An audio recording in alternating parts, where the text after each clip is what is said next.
purse to pay your way and your homeboy's way and sometimes your cousin's way. They ain't never got to pay.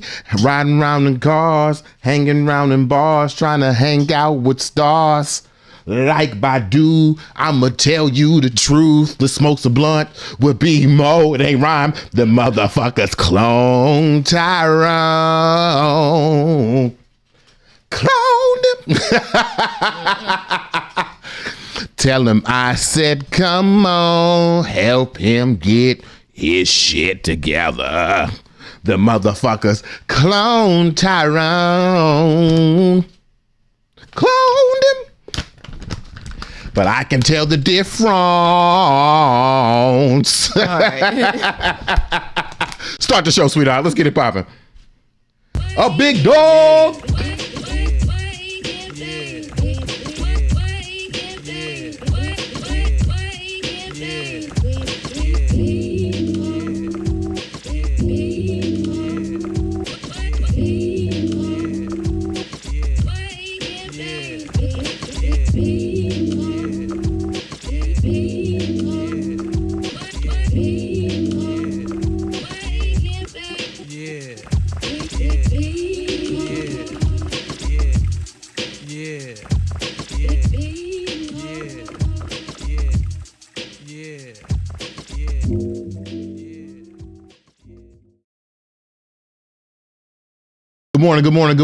Good morning, and welcome back to another episode of Wake and Bake with Tuesday and Thursday, 8 a.m.-ish.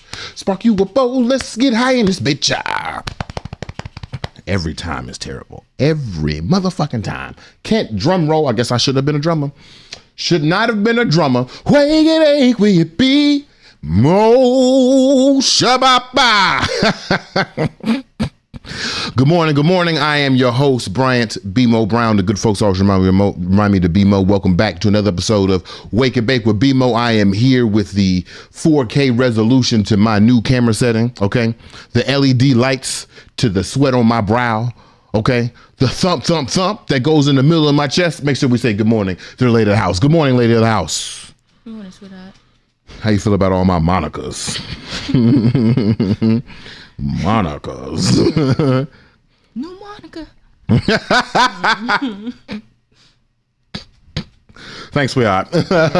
As always, we want to give a big shout out to the people over at Washington Informer Bridge, WIBridgeDC.com or WIBridgeDC at WIBridgeDC on all social media platforms. Make sure you go check them out so you can stay abreast on all the things that are happening within the DMV and all of blackness and black culture. Stay up to date with that. We also want to give a shout out to the new Blueprint newsletter, the NBN, if you will. Make sure y'all subscribe to the new Blueprint newsletter. These are the written machinations, some of the things that we talk about here on the show. We do a little more sourcing, do a little more beautiful writing. I've often thought that I'm a way better writer than I am an actual speaker. So if you enjoy the way that I talk, I think you'll really enjoy the way that I write. So make sure you go over to bemobrown.substack.com. If you're on the Instagram right now, Instagram Live, if you're on Instagram, make sure you go over to the YouTube where you can like, subscribe, and follow. Subscribe and comment on the things we got going over on the YouTube channel. We're going to start doing some pretty fun things over there. If you're listening on Instagram right now and you want to see the whole show, because we got some lower thirds, we got some videos we're going to play, make sure you go over there. But if you just want to kick it on Instagram for a little while, I ain't mad at you.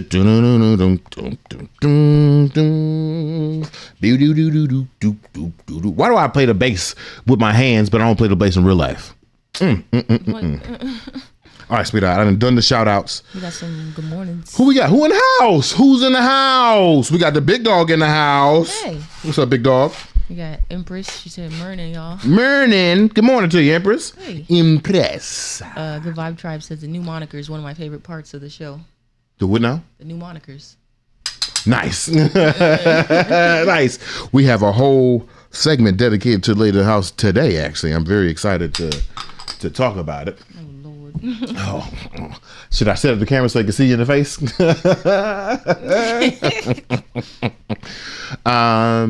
Good morning, y'all. We have some excellent things we want to talk about. I want to encourage everyone to go follow us on TikTok and Instagram and YouTube and all of those places, because again, we have found that the solution to these insight-induced moments of insecurity is actually abundant. So the more that we do, the more that we say, the more we put out there, the more that we write, the less likely I am to feel insecure about the insights that social media are feeding me for the time. So we want to definitely go check out those things and involve yourself in those things. New Blueprint newsletter. We got some great things we want to talk about this morning. Good morning, Victoria. How you doing? Hey. We have some great things we want to talk about this morning.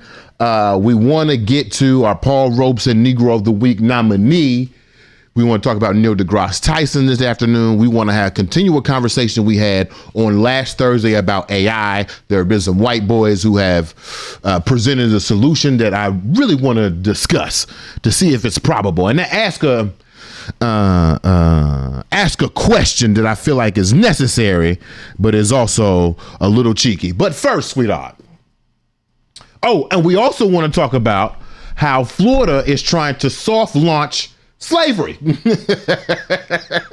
which is not funny, but it's funny that these motherfuckers doing it and we can see them right in their face. I got my fruit market shirt on. I just want to show the people I got the fruit market on. Okay. But first, sweetheart, I want to talk about something that thoroughly impressed me over the weekend. If you could, can you play the question? The one now? It should be a favorite thing about women. Oh, wait. Okay, yeah.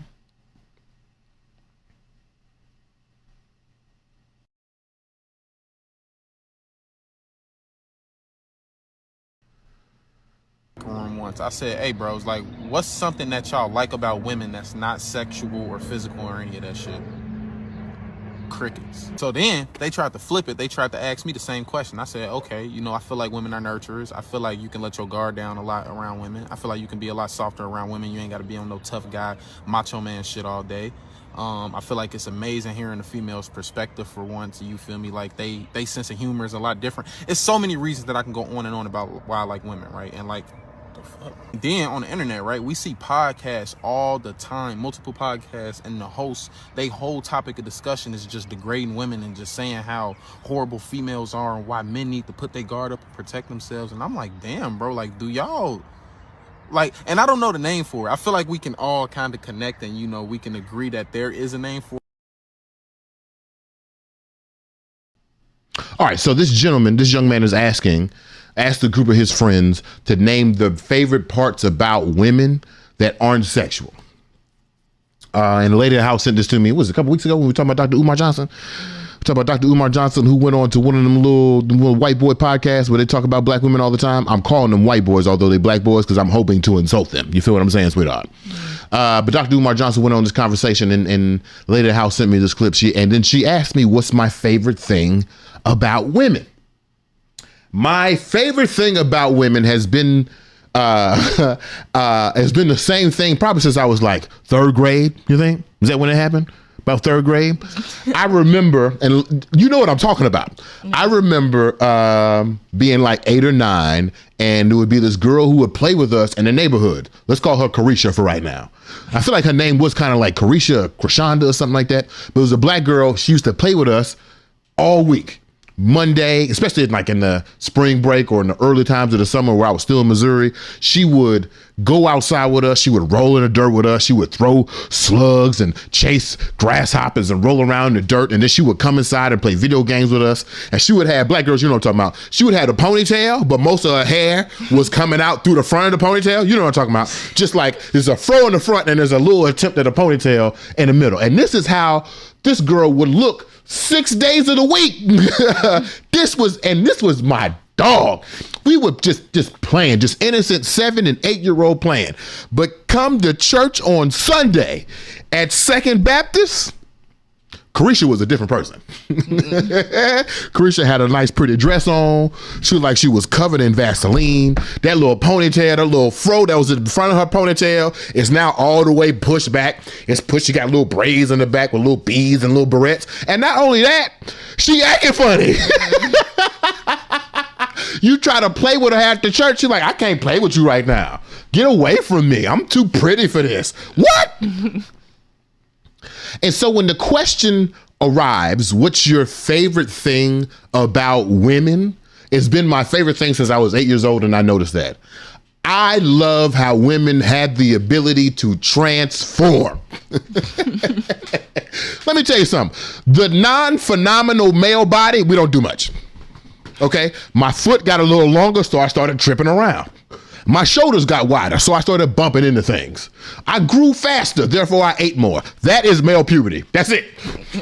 My voice changed at 11. I tried to call Kiana Hill in the 4th grade. Her father hung up on me because he thought I was 35 years old. Now here I am, almost 35. I got the same voice. Ain't that crazy? My favorite thing about women has always been the ability for women to transform. Women can do that, man.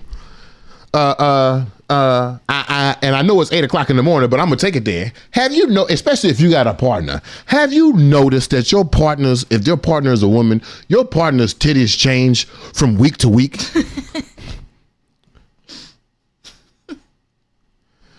I had always heard women talk about bloating during, the time of the month, but I didn't really get it until the lady of the house did a month-long investigation with me. She said, feel my uterus today.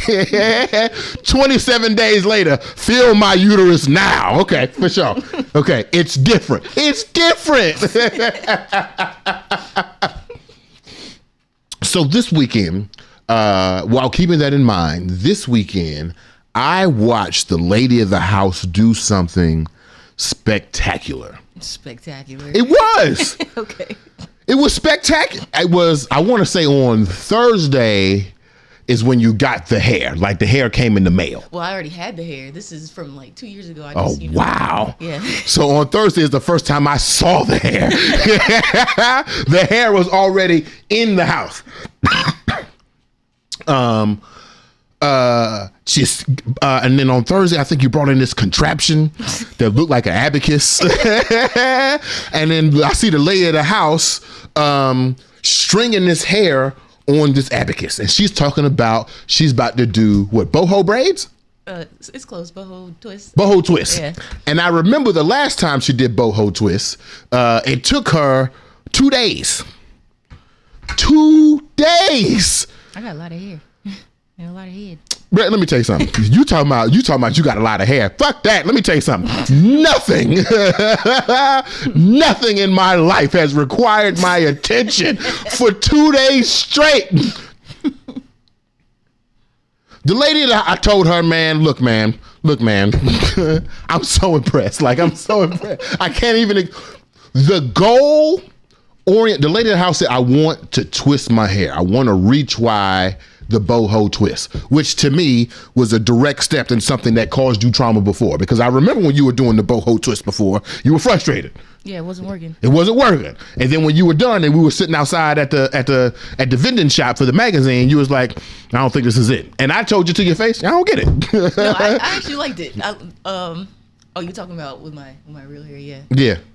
Yeah. Okay, so I tried it before 2 years earlier with the braiding hair, but trying to do braids, and I couldn't get it to work. So I was like, I don't know if this, I don't know if this process is feasible. So then when I tried it last year, I just did it with my own hair, and then I wasn't necessarily because I felt like it wasn't full enough, and you said you didn't get it. Yeah. Yeah. So on Friday, I want to say, I don't know what time, but let's say Friday. On Friday, the lady of the house begins to twist her hair in boho style. Oh, I think I was prepped for Friday. Saturday morning at 6, that's when I got up, and I was like, okay, I'm going to spend all day.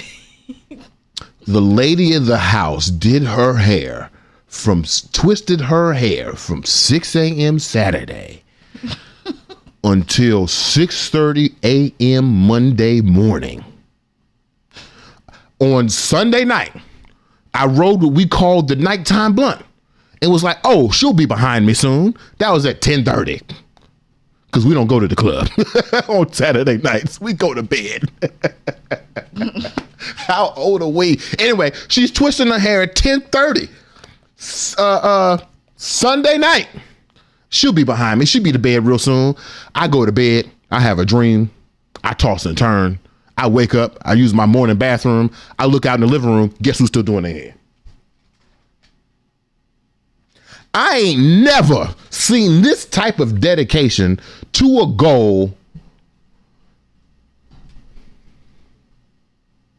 other than like career pursuits. I ain't seen that type of dedication. And I just wanted to let you know, and I wanted to let the people know, I'm impressed. I'm so impressed. I usually like try to edit videos. I try to edit videos in 3-hour blocks because like editing a video for 90 minutes, especially when it's you talking, it gets annoying. I get over it. But when I woke up on Monday and I saw the lady at the house still braiding her hair, I was like, you know what? I could edit videos a little longer. So instead of 3 hours, I did 5 hours. Boom.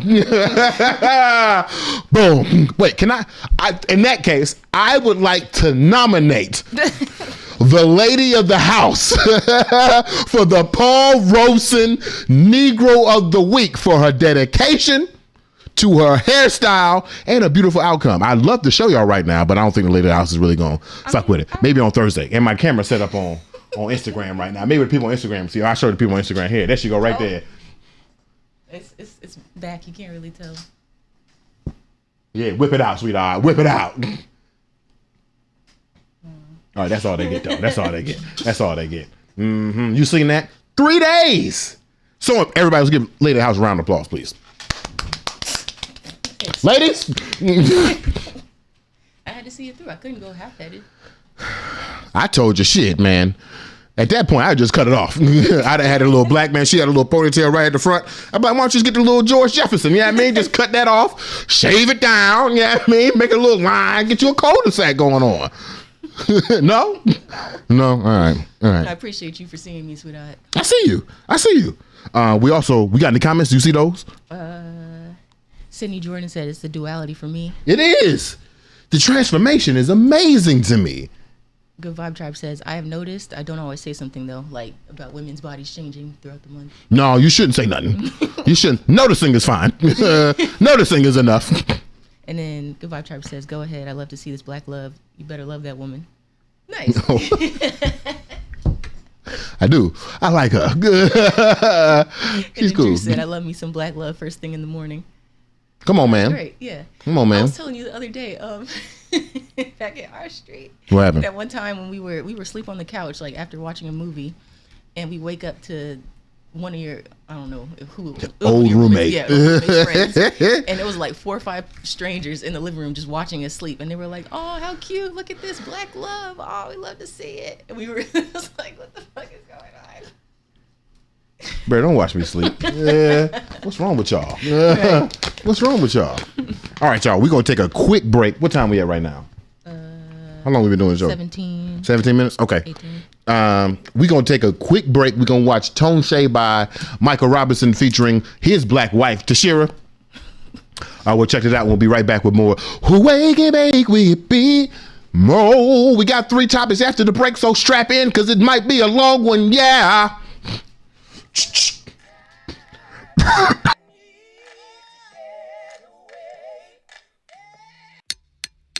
Baby, can we? Oh, baby, please.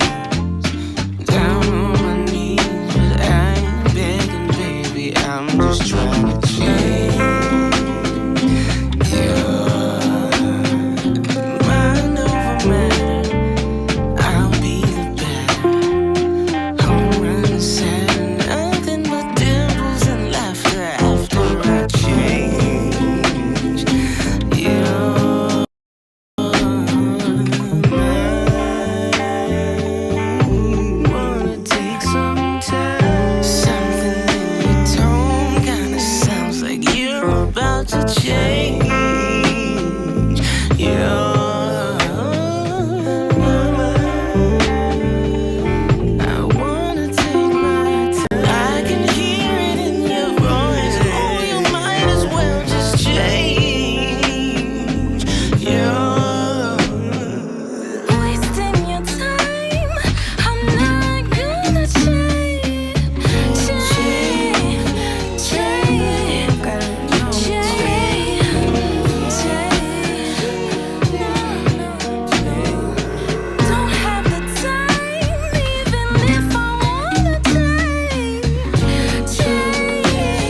straight men who do not like women.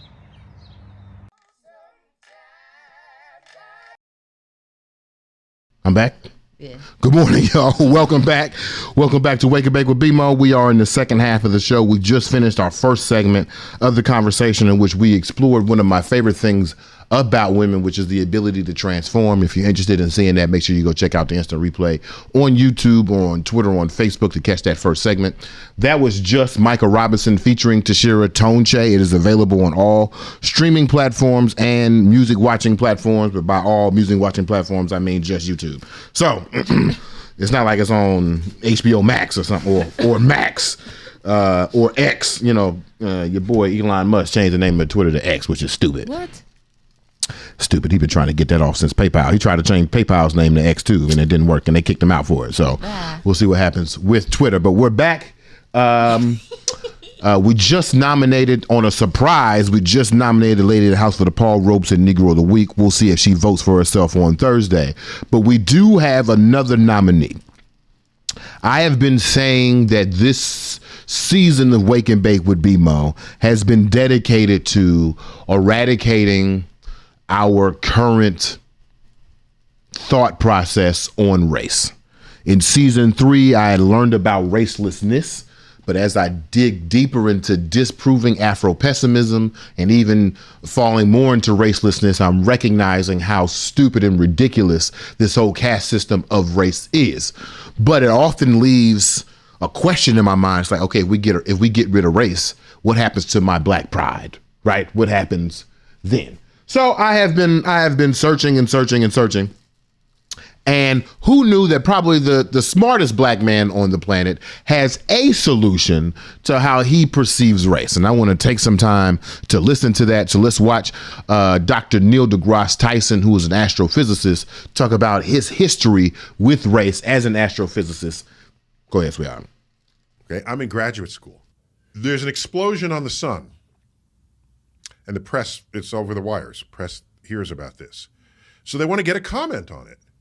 An explosion on the sun. So they called Columbia, the Department of Astronomy. And they're looking for it was lunchtime. They were all out to lunch. I'm a doctoral candidate. I'm there for my PhD.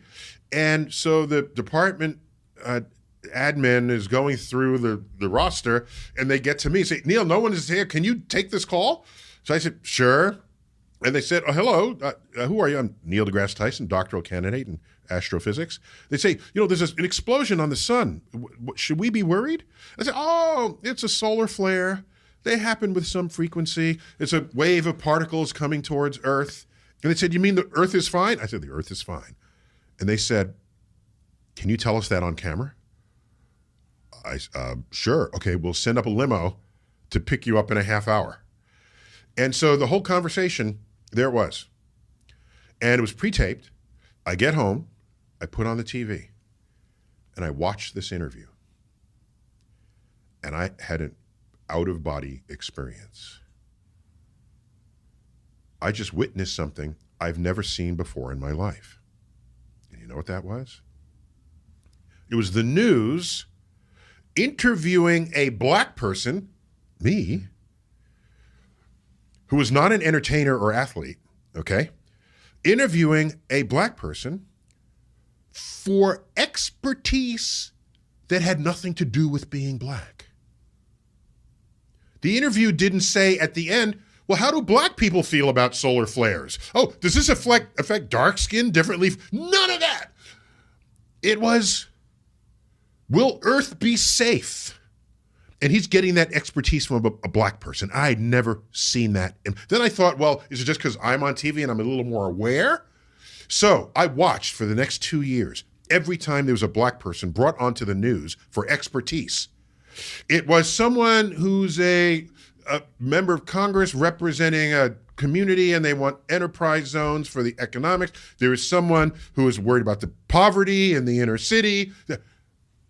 Never had an audience seen a black person as an expert. Oh, they would have attorneys, but it's talking about a court case about a black person. Would they ever bring a black attorney to talk about a court case about a white person? No. And I said to myself, that's is the answer. That's how we turn an entire world of people who think black people are just dumb and stupid, lazy, shiftless, and all they can do is shine my shoes and entertain me and sing and be the athlete on the field. If there was ever a force to change that, it's not people telling them they should think differently. It's me being visible in a way where they have no other choice but to say, oh my gosh, this person knows more about this subject than I do, and he has dark skin.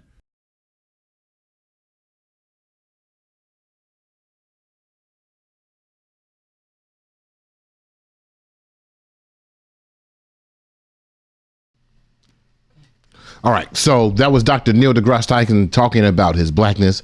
I did get this segment from Dr. Karen Hunter's show when they were talking about trying to forgive Zoe Saldana for a depiction of Nina Simone, and then they brought up Dr. Neil deGrasse Tyson, kind of like as a contrast to how we haven't canceled Dr. Tyson, but we have canceled Zoe Saldana. And the interesting thing that I found about this clip, and this is the reason why I wanted to nominate him for the Paul Robeson Negro of the Week, is because I had never thought about that perspective when it comes to approaching something raceless. And often, how transparent can I be on the show? I can be transparent, right? Yeah. So in September and August, I will be applying to be a vendor for Google. Mm-hmm. I used to do some research for YouTube when I was sleeping with Superman at the time. But now I have a chance to do that independently.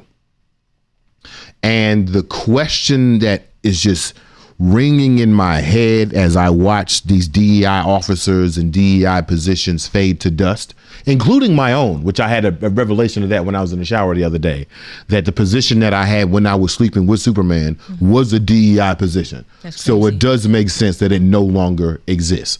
And looking around the landscape in marketing, the other DEI positions are starting to fade. So the promises that these companies made during the summer of reckoning in 2020 after the George Floyd murder, they gave black folks all these positions in C-suites.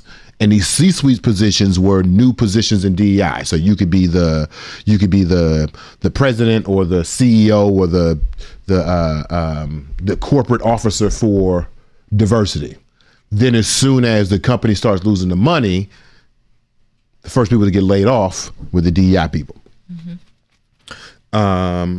So as I'm looking around and I'm seeing how this DEI space is disappearing, the work that I did for Google before was DEI work. But I don't think, and forgive me if I'm unclaiming my blackness for a moment, I don't think the totality of my knowledge is encapsulated in all black topics. Right. And I don't mean that to say that like being black is not enough, right? Because I believe that I could talk about blackness every day for the rest of my life on a different topic, exploring a different blueprint and never repeat a subject. I'm very sure that has happened because it's been happening since Frederick Douglass, right? But when I am thinking about how do I position that blackness for the commercial benefit of another institution, I don't know if being black and competent is enough anymore.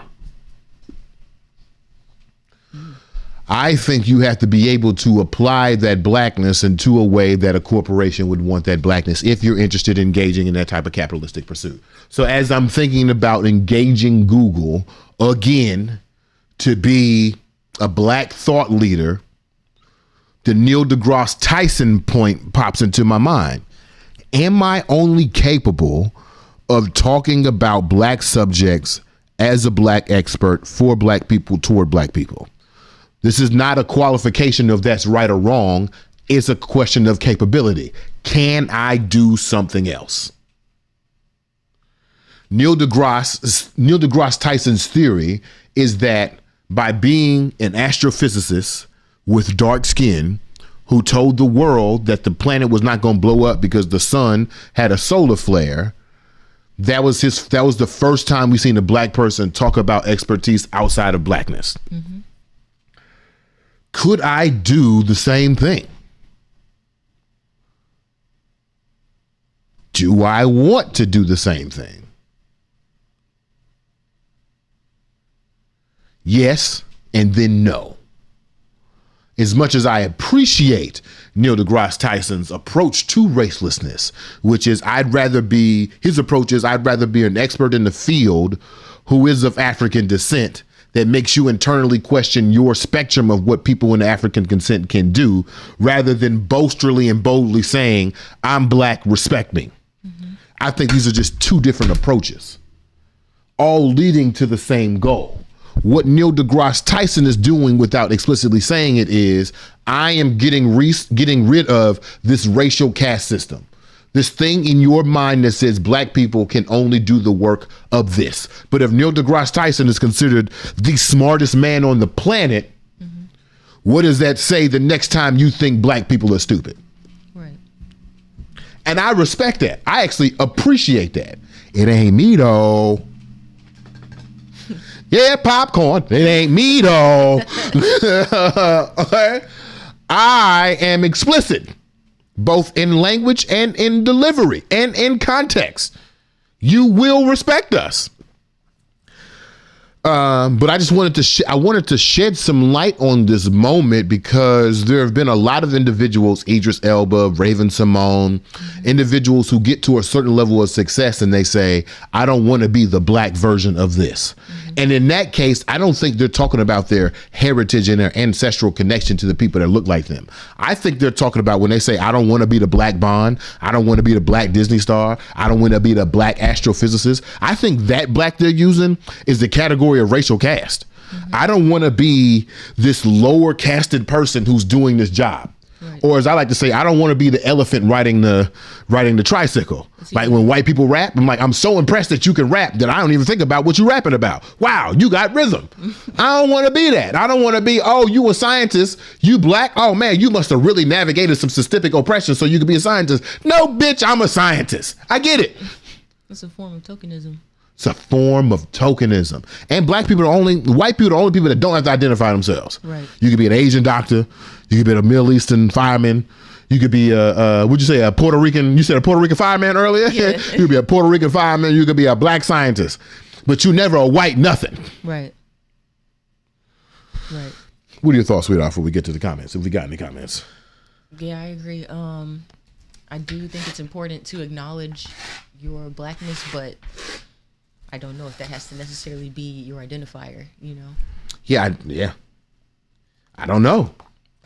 Yeah. I don't know. If this season is dedicated to questioning the purpose of the racial caste system, and we've been focusing so much on whiteness, like white people got to get rid of racial caste as well. But the other thing is also within blackness. It's like, yeah, I'm about to put this clip. That's the clip I'm gonna post today. Yeah, I understand how black people want to cling to the heritage and ancestral history of blackness. Mm-hmm. But this whole thing was made up to categorize us as one people. We are not just a single people. Right. We are not just a single culture or a single philosophy or a single religion or even a single skin tone. Mm-hmm. There's variance here. So even the approach of how you handle your blackness, who am I? Right. Season 1 throwback clip. Who am I to tell you how to exhibit your blackness?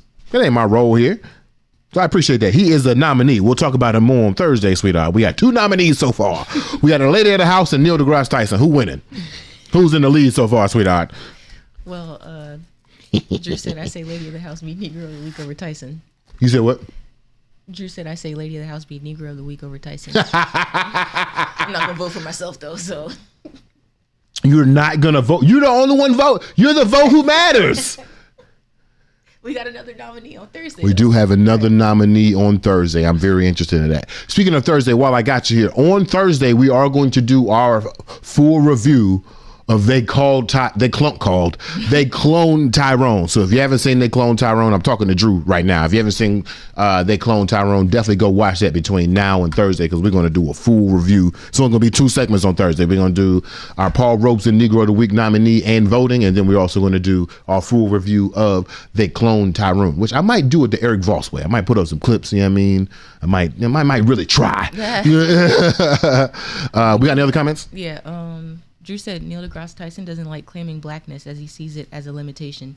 He views blackness as a subtraction, not a definition. Karen Hunter discussed this on her show. Yeah. This is the one time he's publicly talked positively about his blackness. Well, he's talked about it some other times. Oh, I skipped the comment. He's told this story several times, and that's, if you watch the old story, you'll see how in this story he actually shading his homeboy. But go ahead. He said in another interview, he said he doesn't like being called a quote-unquote black scientist. He just wants to be a scientist. No, I get it. I get that. He doesn't want people to come to him on black issues. Now, deGrasse Tyson is also not Martin Luther King either, right? Like, I don't know what we're supposed to do about police brutality, bro. I look at the stars. Laverne Moody from Facebook says, "Hey nephew, what's up, Auntie?"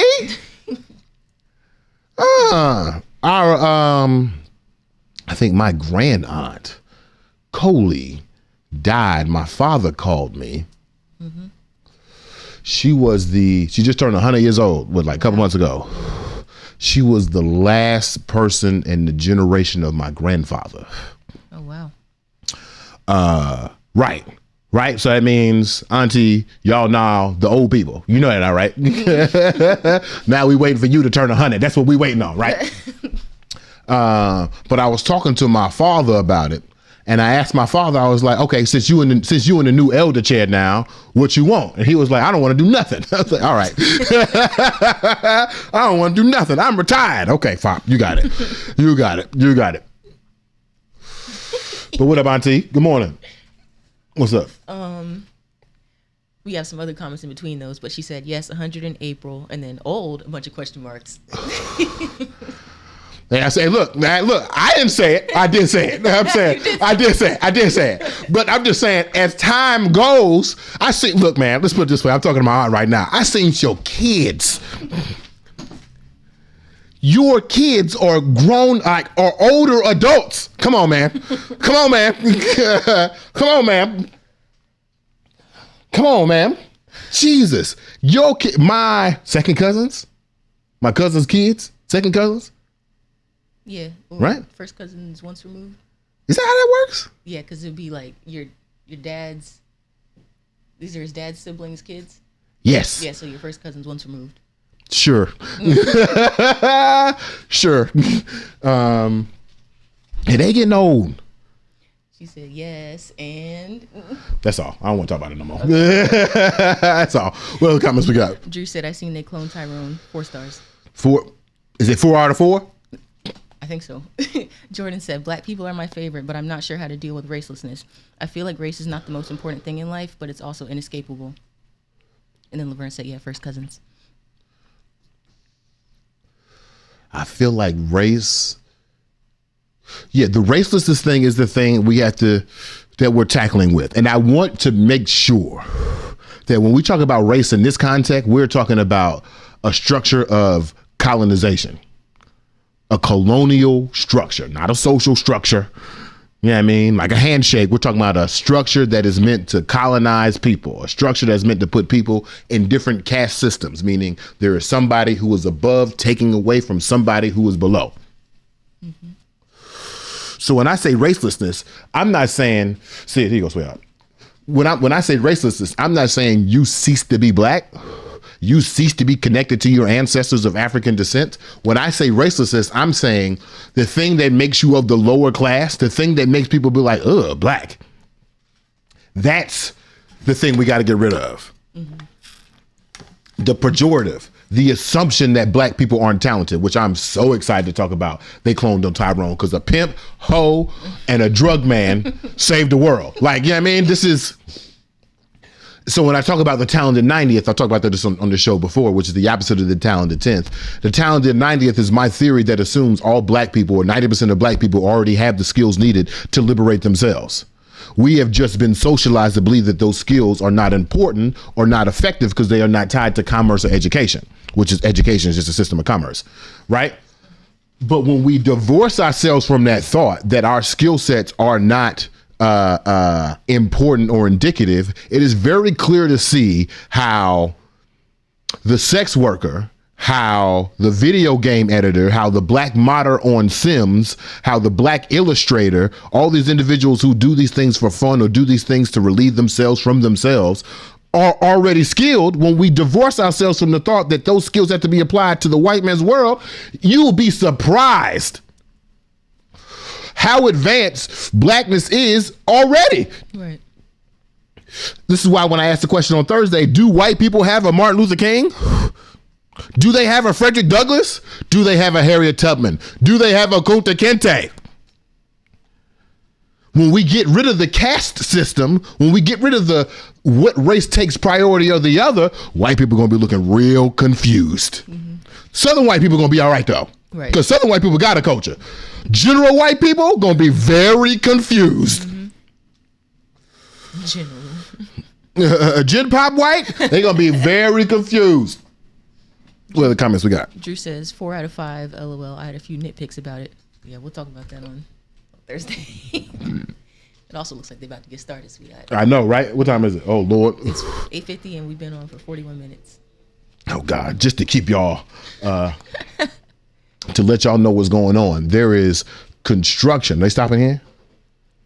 No, it's still going. Okay. There is construction happening outside of an apartment. They are fixing the balconies, I guess. Right. And so it's finna get loud. Mm-hmm. But we're trying to wrap up the show before they get started, and we think they get started at 9 something. So we may be able to get the rest of the show off.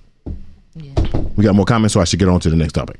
We got one more comment. What we Drew got? says the pejorative of blackness isn't black people's problem, it's white people's. I'm not giving up the good because they only see the bad.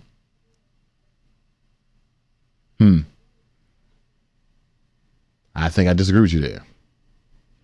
Mm-hmm. I put it like this. I call it the roommate metaphor. If I have a roommate who don't like to clean the kitchen,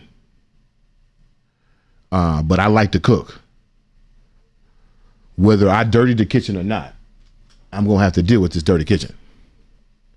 Whether that means I got to go directly to my roommate or clean the kitchen myself, I got to deal with this dirty kitchen. Because unless I'm finna leave my house to go to another kitchen, I got to deal with this dirty kitchen. So that's why I feel about the pejorative placed on black people. Yeah, it's not our fault, but it's damn sure our problem.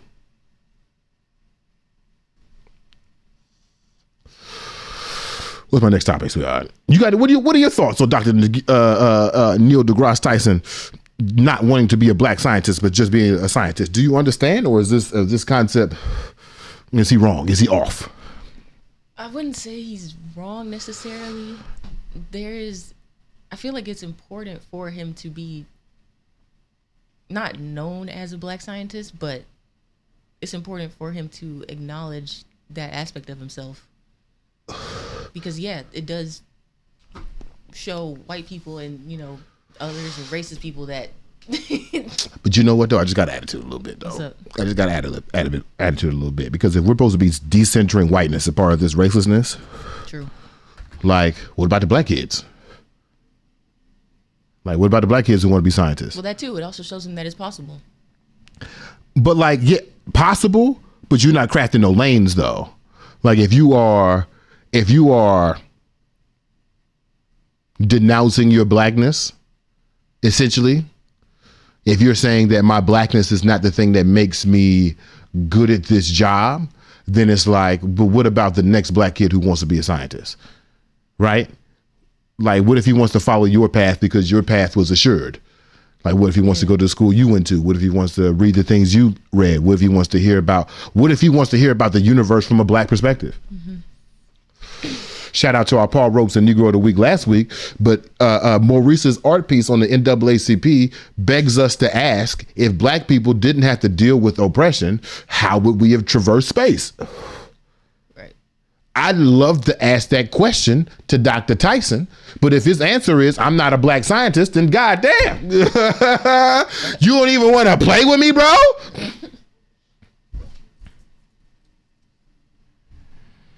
All right. I know we got one more, right? Did we move something to tomorrow? Yeah, I think we moved the AI to tomorrow. We'll move AI to tomorrow? Yeah. What's left? Florida. Okay. Oh my God. Can we do Florida today? Can we do Florida on Thursday? What we got on Thursday? AI, my mom. What did I say earlier? Clone Tyrone. Damn. I mean, we could do AI today. Let's do AI today. All right. I feel like Florida kind of goes better with Neil deGrasse Tyson, though. All right. Yeah. Well, they both kind of work. We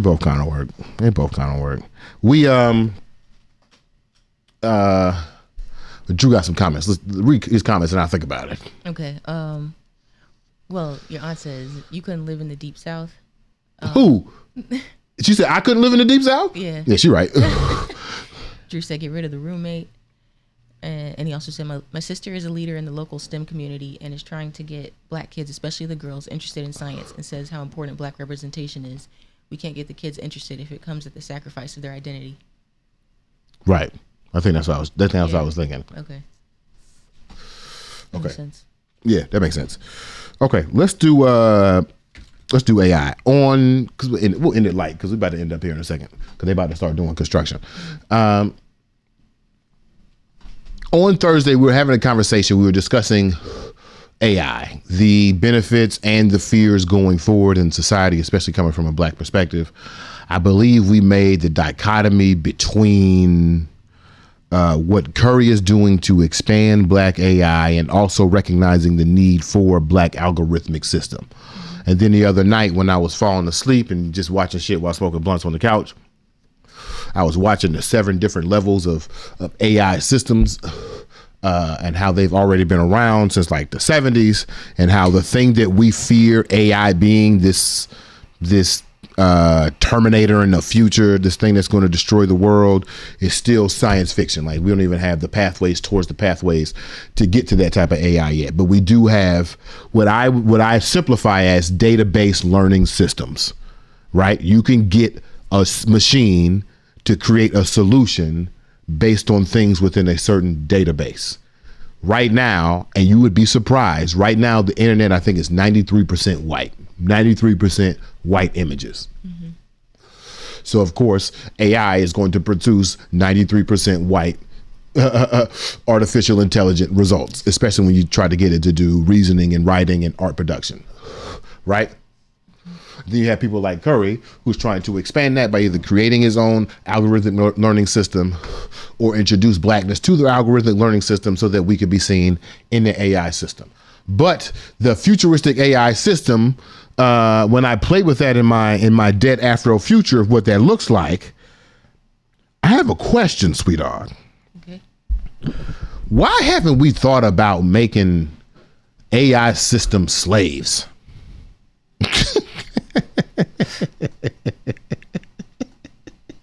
Why haven't we considered slavery for AI systems?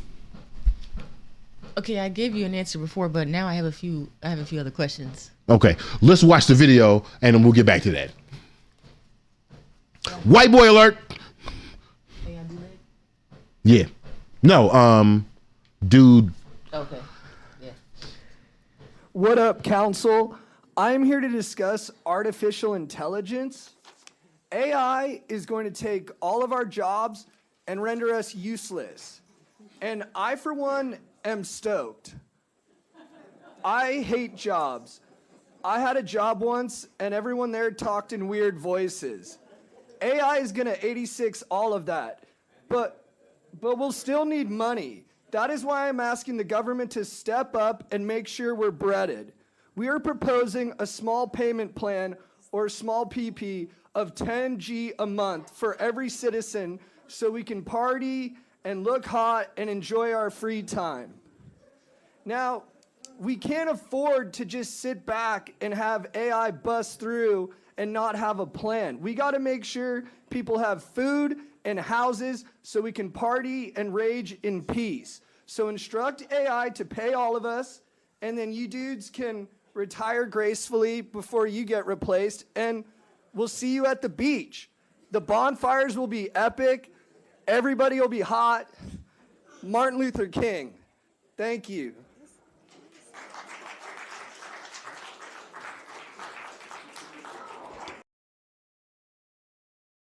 Hey, you better put the doctor and junior in that motherfucker. I tell you that. Right. I'm back on. Yeah. Oh, okay, for sure. Yeah, just calling him Martin. Man, come on, man. But also hilarious. Right. Why do you So do it like that? I don't know. Martin Luther King. So, sweetheart, since we run out of time, they started the construction. I gotta ask you for the burning question for the Roach. Okay. These are questions to your original question. Okay. Why aren't we considering slavery for AI? Okay. Seriously. Computers don't got no souls. Computers don't got ancestors. Computers don't have a home. Computers didn't have farmland they got snatched out of. You know what I mean? How is it that a computer's life, how is it that something that we create, that we could create without feelings, by the way, how is it that we're more considerate of that than they were considerate of the people in 1619? How did that happen? Go ahead, sweetheart. I mean, my questions were, when you say we, who is we? And also... Great question. We. And yeah, what would the benefit be? Like, why would we need to enslave AI? So we can just have money. Yo, the dude's solution to AI taking over the world is actually brilliant. Nobody wants to work. Rich people don't want to work. The middle class don't want to work. Impoverished people don't want to work. It is a consistent thing amongst all people. If there was a way that we could get labor done and still make money, why not? But this kind of ties into the whole idea of like, we don't need money then. No, we don't. just like white people don't need white, but they don't know that yet. Maybe when they send a check out for the first $10,000 and realize they don't need to spend $10,000, they're like, wait, why are we still doing this? Right. Yeah, those are my questions. That's all. Who is we is a great question, though. We? We? Who is we? We got some comments. Yeah, why aren't white people considering AI to be slaves? I'm actually offended. I didn't think I was offended till just now, but I actually am offended. I hear it. Why is an inanimate object getting more consideration for people who started civilization? For the birthplace of human? Why are we giving Microsoft Word more respect than Kunta Kinte?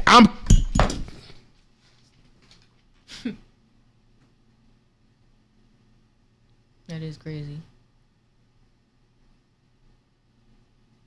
You can read the comments, sweetheart. I'm ready to go. You can read the comments. Drew said, I would argue that AI is digital blackface, trying to imitate blackness through a low quality lens taken from black creators and actors, just like minstrel shows did. I can think about that. I could see that though. I can see that. And Drew said, people may hate their jobs, but it's human nature to want to work. If AI takes the work people want to do and not just the jobs we have to do, we'll have an existential as well as financial crisis. Man, work in tandem, bro. They wasn't making art during I slavery? was gonna say, I think people just want to create, not necessarily work, right? I don't know if niggas want to work, man. I don't know. Different forms of creation. I don't know if it's in my human nature to be working. Yeah. Working? Right. Now, we're not talking about like tilling land. We're not talking about providing food for yourself. We're not talking about like farming. Yeah. We're talking about like working. We mean you working at like corporate middle America doing something that you barely understand for people who are making far more money than you. Yeah. People don't want to do. You think it's in human nature for people who want to be executive assistants? Like in human nature to go work for, not executive assistant in your house, but to do it for somebody else. And then Drew said, capitalism has made us believe work is just about paying bills. It's also about fulfilling a sense of purpose. Yeah, I guess. See, if we had the time to place that sense of purpose in something else, we wouldn't want to work.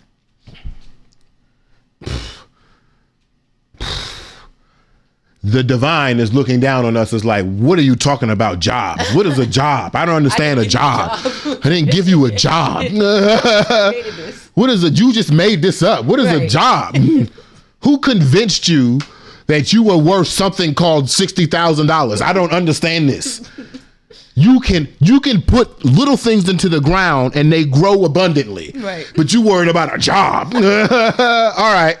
All right. And to make it worse, y'all took tangible assets and made it digital. Yeah. You took things that you could hold and made them things that you couldn't hold. Right. So that you could work a job to afford the things that you... Sweetheart, let me off this train, man. Make sure y'all go check us out. Check us out on all social media platforms at Wake and Bake with BeMo. On Instagram, if you're there right now, which you're not. I don't even know why I'm talking to y'all.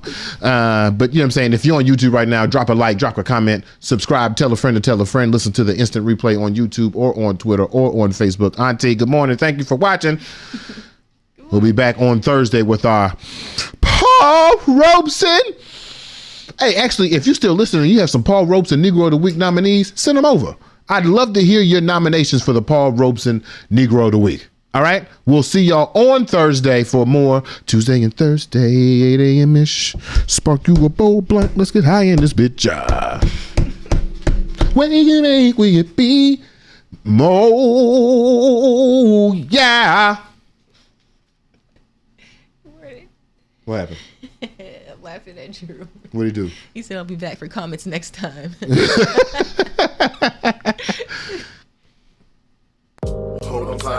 Oh, we're going to leave you with Black Boy Joy.